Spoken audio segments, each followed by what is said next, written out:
Nagsisimula ang kwento sa New York City kung saan makikita natin ang isang silid-aralan na puno ng mga bata na nag-uusap tungkol sa kanilang mga pangarap para sa hinaharap. Tinanong ng kanilang guro ang bawat estudyante kung ano ang nais nilang maging balang araw. Isa-isang ibinahagi ng mga bata ang kanilang mga plano para sa buhay. Ngunit dumating ang pagkakataon ni Reed, isang tahimik ngunit napakatalinong bata na malinaw na mas malayo ang iniisip kaysa sa iba. May kumpiyansang sinabi ni Reed sa klase na gumagawa siya ng isang makina na kayang mag-teleport ng mga bagay mula sa isang lugar patungo sa iba sa loob lamang ng ilang segundo. Sinabi niya na nais pa niya itong pagbutihin dahil naniniwala siyang kayang baguhin ng teknolohiyang ito ang kinabukasan. Ngunit sa halip na seryosohin siya, biglang nagtawanan ng buong klase. Nagsimulang kutyain siya ng mga estudyante at maging ang guro ay inisip na nagbibiro lamang si Reed. Walang naniwala na ang isang batang kasing edad niya ay kayang gumawa ng isang napaka-advanced na imbensyon. Kaya pinatigil siya ng guro at pinabalik sa kanyang upuan. Gayunpaman, may isang tao sa silid-aralan na tunay na naniwala sa kanya. Isa itong batang lalaki na nagngangalang Ben. Hindi tulad ng iba, namangha si Ben sa ideya ni Reed. Talagang iniisip niya na maaaring malapit na si Reed sa paglikha ng isang tunay na teleportation device. Agad na nakuha ng proyekto ang kanyang interes at atensyon. Nang gabing iyon, nakita natin si Reed na palihim na pumapasok sa isang lumang junkyard upang kumuha ng electric converter para sa kanyang eksperimento. Ngunit pagdating niya roon, napagtanto niya na ang junkyard ay pag-aari pala ng ama ni Ben. Nahuli ni Ben si Reed sa ginagawa nito. Ngunit sa halip na magalit, pinakinggan niya ang buong paliwanag ni Reed tungkol sa kanyang pangarap at plano. Sinabi ni Reed sa kanya na gumagawa siya ng isang teleportation machine na balang araw ay maaaring makatulong sa buong sangkatauhan. Interesado na si Ben sa proyekto mula pa nang marinig niya ito sa paaralan. Kaya nang humingi ng tulong si Reed, agad siyang pumayag na sumama rito. Mahilig din si Ben sa pagbuo at paglikha ng mga bagay. At mula sa sandaling iyon, naging magkapareha sila sa proyekto. Sa loob ng sumunod na 7 taon, halos ginugol ni na Reed at Ben ang lahat ng kanilang oras sa pagtatrabaho ng magkasama sa makina. Unti-unti ngunit tiyak, nakagawa sila ng isang gumaganang prototype. At sa wakas, malapit na nilang magawa itong isang ganap na gumaganang teleporter. Bago nila ito tuluyang matapos, nagpasya silang ipakita ang kanilang imbensyon sa isang science exhibition. Umaasa silang makikilala ng mga profesional na siyentipiko ang kanilang talento at susuportahan ang kanilang pananaliksik. Sa eksibisyon, buong pagmamalaking ipinaliwanag ni na Reed at Ben kung paano gumagana ang kanilang teleportation machine. Upang patunayan na totoo ito, ginamit nila ang aparato upang magpadala ng isang maliit na laruang helicopter sa ibang dimensyon, mismo sa harap ng lahat. Ngunit sa halip na mamangha, inakala ng mga tao na isa lamang itong salamangka o magic trick. Wala ni isang siyentipiko ang naniwala na tunay ang kanilang eksperimento. Dahil dito, sina Reed at Ben ay pinalabas sa eksibisyon. Labis silang nadismaya. Matapos gugulin ang maraming taon sa paggawa ng proyekto, pakiramdam nila ay wala talagang naniniwala sa kanila. Doon nila nakilala ang isang siyentipikong nagngangalang Franklin. Hindi tulad ng iba, tunay na humanga si Franklin sa kanilang nagawa. Ibinunyag niya na gumagawa rin siya ng sarili niyang teleportation project. Ngunit kahit na marami siyang kagamitan at mapagkukunan, mabagal pa rin ang pag-unlad ng kanyang pananaliksik. Namangha siya nang makita kung ano ang nagawa ni na Reed at Ben sa murang edad pa lamang. Agad niyang napagtanto kung gaano sila katalino at kahusay. Kasama rin niya ang kanyang estudyanteng si Susan. At tulad niya, labis ding namangha si Susan sa imbensyon ng dalawang binata. Gayunpaman itinuro rin ni Franklin ang isang malaking problema sa kanilang makina. Ipinaliwanag niya na bagamat matagumpay nilang naipapadala ang mga bagay sa ibang dimensyon, wala pang kahit isang bagay na kanilang na-teleport ang nakabalik. Ayon sa kanya, kapag nalutas nila ang problemang iyon, maaari nitong lubusang baguhin ang mundo ng agham at makapagtala ng napakaraming bagong record. Dahil nakita niya ang kanilang potensyal, inalok ni Franklin sina Reed at Ben ng scholarship upang makapasok sa kanyang prestihiyosong research institute. Doon nila may pagpapatuloy ang kanilang trabaho sa teleportation project. Hindi mapigilan ng dalawa ang kanilang kasiyahan. Sa unang pagkakataon sa kanilang buhay, may mga tunay na siyentipikong seryosong naniniwala sa kanila. Alam nilang ang institusyong iyon ay tahanan ng ilan sa pinakamahuhusay na siyentipikong isip sa buong mundo. At ngayon, sa wakas ay mayroon na silang sapat na kagamitan, suporta at gabay na kailangan nila upang matapos ang kanilang makina. Pagkatapos nilang makarating sa instituto, agad na bumalik sina Reed at Ben sa pagtatrabaho sa teleporter. Habang lumilipas ang panahon, unti-unting naging mas malapit si Reed kay Susan. Habang mas marami silang oras na magkasama, mas lalo siyang nahuhulog ang loob sa kanya. At paunti-unti, nagsimulang mabuo ang espesyal na koneksyon sa pagitan nilang dalawa. Kasabay nito, ipinakilala rin sa atin ang mga miyembro ng lupon ng mga direktor ng instituto. Nagsasagawa sila ng isang mahalagang pagpupulong tungkol sa teleportation project. Kasama rin sa pulong si Dr. Franklin. Sinabi niya sa lupon na kung talagang nais nilang magtagumpay ang proyekto, kailangan nilang ibalik ang dati niyang estudyante na si Victor. Ayon kay Franklin, si Victor ay isa sa pinakamahuhusay na isip na nakita ng instituto. Dati rin siyang bahagi ng teleportation program bago ito iwan dahil sa mga alitan sa loob ng organisasyon. Matibay ang paniniwala ni Franklin na si Victor ang susi upang matagumpay na makumpleto ang makina. Sa huli, pumayag ang lupon sa kanyang mungkahi. At dahil dito, muling isinama si Victor sa proyekto. Ngayon, opisyal nang binubuo ang koponan ni Reed, Ben, Victor at Johnny, ang nakababatang kapatid ni Susan. Sama-sama silang nagtrabaho sa teleportation device. Mula noon, naging lubos silang determinado na matapos ang makina. Araw at gabi silang nagtrabaho ng walang tigil. Patuloy nilang itinulak ang proyekto ng higit pa sa inaasahan ng sinuman. Pagkatapos ng ilang linggo ng matinding pagsisikap, tuluyan nilang nagawa ang isang ganap na gumaganang teleportation system. Ngayon ay dumating na ang pinakamahalagang bahagi. Kailangan nilang subukan kung talagang kaya ng makina na magpadala ng isang bagay sa ibang mundo at ligtas itong maibalik. Kung magtagumpay ito, opisyal nang maituturing na matagumpay ang proyekto. Para sa pagsubok, naglagay sila ng isang chimpanzee sa loob ng makina. Pagkatapos ay inilipat nila ito sa ibang dimensyon. Naghintay ang lahat ng may kaba. Ilang sandali pa, matagumpay na naibalik ang chimpanzee ng buhay at walang pinsala. Agad na sumabog sa tuwa ang buong silid. Halos hindi makapaniwala ang mga siyentipiko sa kanilang nagawa. Nakalikha sila ng isang makina na maaaring ganap na magbago sa kasaysayan ng sangkatauhan. Ngunit matapos ang napakalaking tagumpay na iyon, gumawa ng isang anunsyo ang direktor ng instituto na si Dr. Allen. At ang kanyang sinabi ay agad na nagpawala ng kasiyahan ng lahat. Ipinaalam niya na ang susunod na yugto ng pagsubok, ang pagpapadala ng tao sa pamamagitan ng portal ay ipauubaya na sa NASA. Ayon sa kanya, ang mga sinanay na astronaut ang dapat maging unang mga taong magsagawa ng misyong iyon. Matapos ialay ang napakaraming taon ng kanilang buhay sa proyekto, pakiramdam nila ay kukunin lamang ng NASA ang lahat ng pagkilala para sa kanilang pinaghirapan.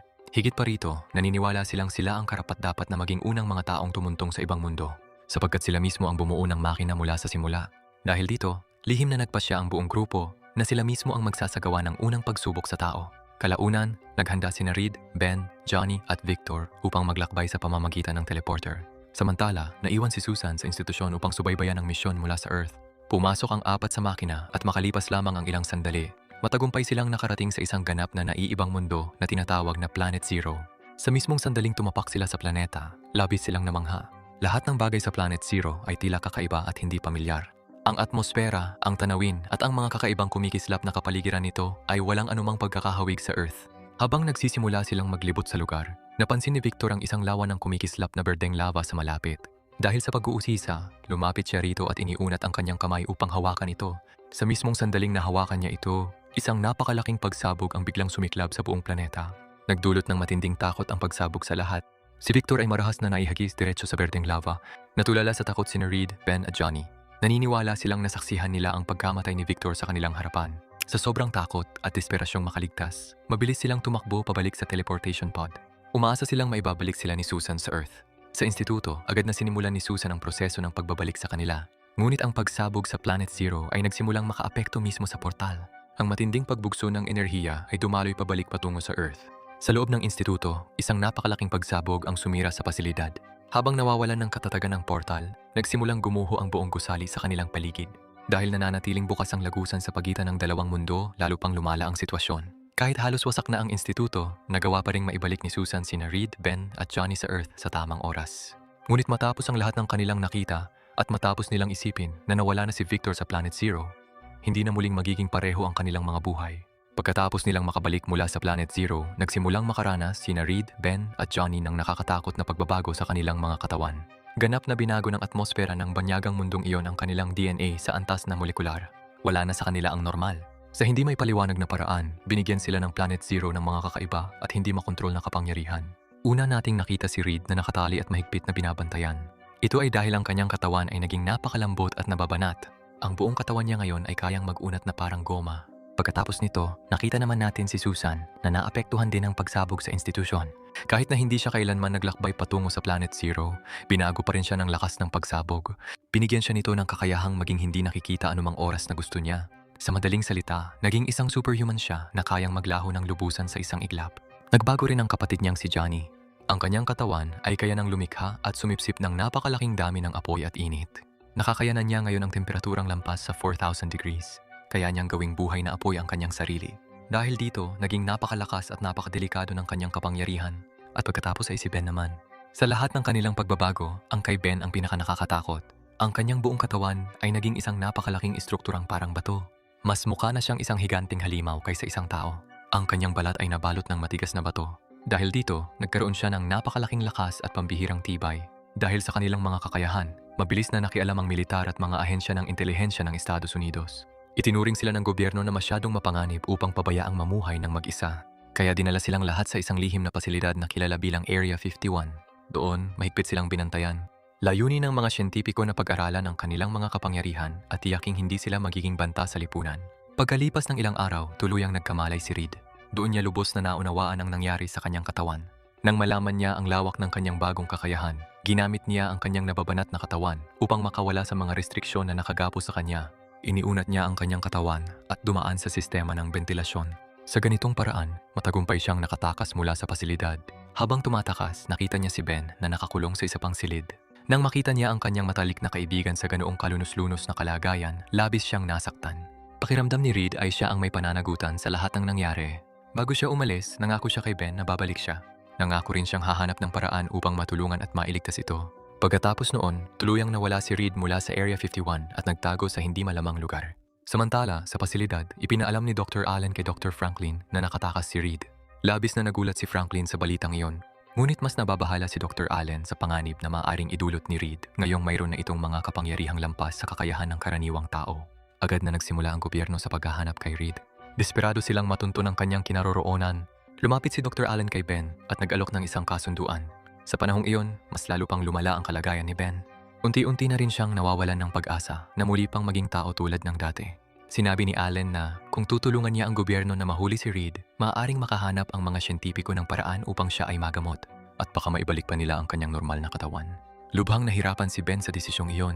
Ngunit sa kaibuturan ng kanyang puso, ang tanging gusto niya ay maibalik ang kanyang dating buhay. Sa kabila ng pagpapadala ng militar at mga ahente ng intelihensya sa iba't ibang lugar, hindi pa rin nila matagpuan si Reed. Lumipas ang mga taon. Sa panahong iyon, nagsimulang direktang makipagtulungan sina Susan, Johnny at Ben sa militar. Ginamit nila ang kanilang mga kapangyarihan upang magsagawa ng mga mapanganib na misyon para sa gobyerno ng Estados Unidos. Magkakasama, naging para silang mga buhay na sandata. Kaya nilang magsagawa ng mga operasyong hindi kayang gawin ng karaniwang mga sundalo.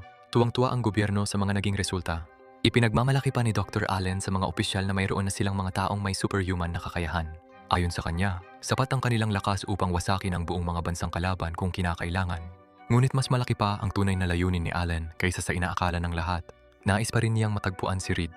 Dahil si Reed lamang ang may kakayahang muling buuin ang teleportation machine. Nahuhumaling si Allen sa ideya ng pagbabalik sa Planet Zero. Nais niyang kunin at gamitin ang misteryosong pinagkukunan ng enerhiya ng planetang iyon.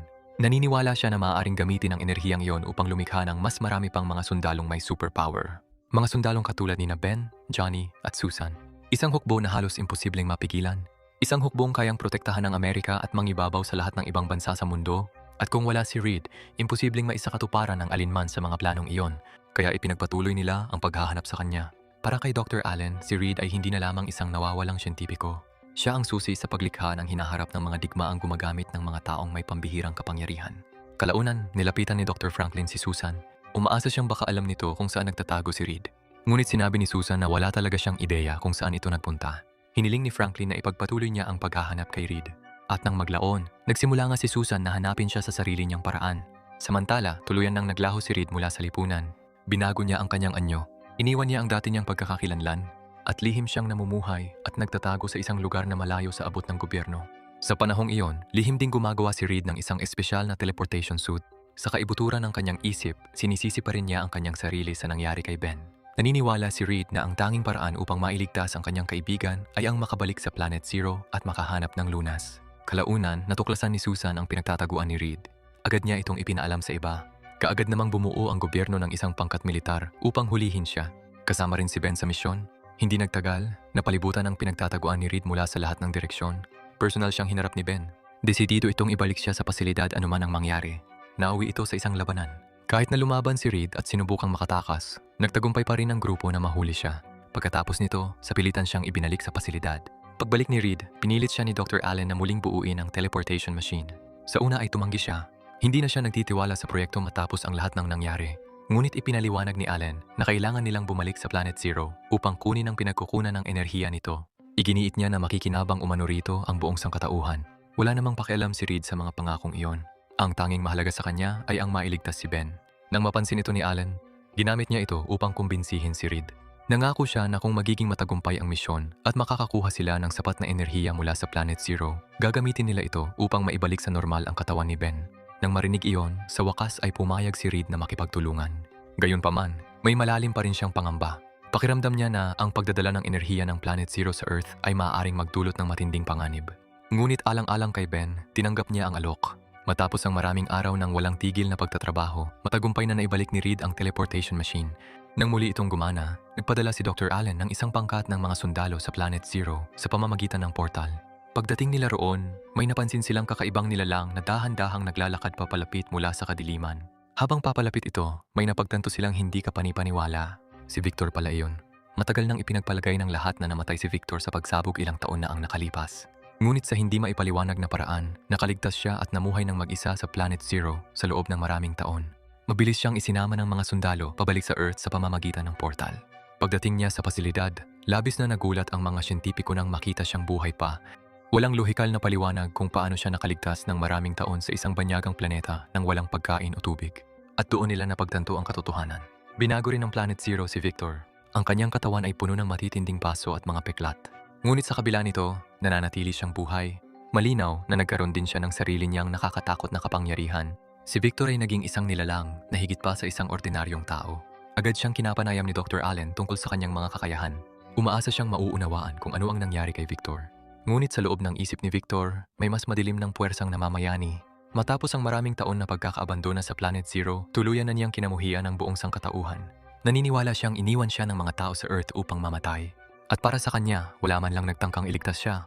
Ngayon, iisa na lamang ang kanyang nais, ang makapaghiganti. Nagpasya si Victor na hindi na karapat-dapat mabuhay ang sangkatauhan. Sa kanyang baluktot na pananaw, ang tanging solusyon ay ang tuluyang wasakin ng Earth. Pagkatapos nito, nais niyang bumuo ng isang bagong mundo mula sa simula. Isang mundong wala ang dating sangkatauhan. Walang anumang babala, bigla niyang inatake ang laboratorio. Sa loob lamang ng ilang sandali, brutal niyang pinatay si Dr. Allen. Kasama rin sa mga naging biktima ang ilang siyentipikong nasa pasilidad. Agad na sumiklab ang kaguluhan sa buong lugar. Habang ginagamit ni Victor ang kanyang napakalalakas na kapangyarihan, lalo siyang naging mapanganib. Hindi na niya itinuturing ang sarili bilang tao, at wala na rin siyang pakialam sa buhay ng ibang tao. Habang papalapit siya sa teleportation machine, desperadong sinubukan ni Dr. Franklin na pigilan siya. Nakiusap si Franklin kay Victor na pag-isipan ang kanyang ginagawa. Sinabi rin niya na ang landas na kanyang tinatahak ay hahantong lamang sa pagkawasak. Ngunit tumanggi si Victor na makinig. Sa isang nakakatakot na pangyayari, pinatay rin niya si Dr. Franklin. Pagkatapos nito, pumasok si Victor sa portal at bumalik sa Planet Zero. Ngunit sa pagkakataong ito, ginamit niya ang teleportation system sa isang nakakatakot na bagong paraan. Nagsimulang lumaki ang portal ng hindi mapigilan. Mistula itong isang napakalaking black hole na humihigop sa lahat ng nasa paligid nito. Nagsimulang kumalat ang malawakang pagkawasak sa Earth. Ang hindi matatag na lagusan sa pagitan ng mga mundo ay nagbabantang lamunin ang buong planeta. At bago pa man makatakas sina Reed at ang iba pa, nahigop din sila ng portal. Diretso silang dinala pabalik sa Planet Zero. Sa puntong iyon, ganap nang naging malinaw ang plano ni Victor. Nais niyang gamitin ang portal upang lamunin ang buong Earth. Layunin niyang lipulin ang buong sangkatauhan. At matapos iyon, lilikha siya ng isang panibagong mundo kapalit ng dating daigdig. Pagdating ni Reed at ng kanyang mga kasama pabalik sa Planet Zero, nasaksihan nila ng may matinding takot kung paano unti-unting winawasak ng portal ang Earth mula sa loob. Buong mga bahagi ng planeta ang hinihila patungo sa Planet Zero. At kung hindi nila mapipigilan si Victor, bilyon-bilyong tao ang mamamatay. Nang mapagtanto nilang wala ng ibang pagpipilian, nagpasya silang harapin si Victor ng magkakasama. Isa-isa nilang inatake si Victor, ngunit napakalakas niya. Matapos mabuhay ng maraming taon sa Planet Zero, ang kanyang mga kapangyarihan ay umunlad ng higit pa sa inaasahan ng lahat. Sa tuwing may sumusubok na kalabanin siya ng mag-isa, madali niya itong natatalo. Mabilis na naging malinaw na wala sa kanila ang kayang talunin si Victor ng mag-isa. Doon napagtanto ni Reed ang isang mahalagang bagay. Ang kanilang mga kapangyarihan ay hindi nilalayong gamitin ng magkakahiwalay. Kaya sa halip na lumaban ng kanya-kanya, sa wakas ay nagkaisa silang lahat. Sama-sama nilang sinalakay si Victor bilang isang nagkakaisang puwersa. Sa gitna ng napakalaking labanan, ginamit ni Susan ang kanyang mga kakayahan upang lumikha ng mga pagkakataong makalusot sa depensa ni Victor. Pinakawalan naman ni Johnny ang buong lakas ng kanyang apoy laban sa kanilang kalaban. Samantala, ginamit ni Reed ang kanyang kakayahang mag-unat upang gambalain si Victor at ilayo ang atensyon nito. Nagbigay ito ng sapat na oras upang makalapit si Ben. At sa tamang sandali, pinakawalan ni Ben ang isang napakalakas na suntok diretso kay Victor. Dahil sa lakas ng suntok, tumilapon si Victor diretso patungo sa hindi matatag na portal. Nabihag siya sa loob ng gumuguhong larangan ng enerhiya. At dahil nawawalan na ng katatagan ng portal, bigla ring nagsimulang mawalan ng kontrol si Victor sa kanyang mga kapangyarihan. Ilang segundo lamang ang lumipas, isang napakalaking pagsabog ang sumabog sa loob ng portal. Tuluyan nitong winasak si Victor minsan at magpakailanman. Ngunit kahit na namatay na si Victor, nanatiling aktibo ang portal. Patuloy pa rin nitong hinihila ang Earth patungo sa Planet Zero. Halos wala nang natitirang oras. Kaya itinulak ni Johnny ang kanyang mga kapangyarihan hanggang sa sukdulan. Ginamit niya ang kanyang apoy upang sirain ang mismong teleportation machine. Sa wakas bumagsak at nagsara ang portal. Nahinto ang pagkawasak bago patuluyang malamon ng Earth. Dahan-dahang nagsimulang bumalik sa normal ang lahat.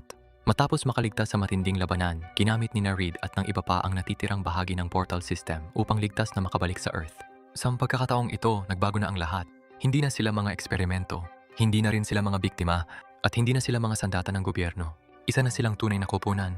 Kalaunan, binigyan ng pamahalaan si Reed at ang kanyang mga kaibigan ng isang bagong himpilan.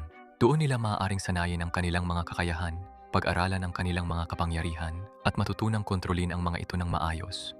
Ngunit sama-sama silang gumawa ng isang mahalagang desisyon. Tumanggi silang maging mga eksperimento ng siyensya kailanman muli.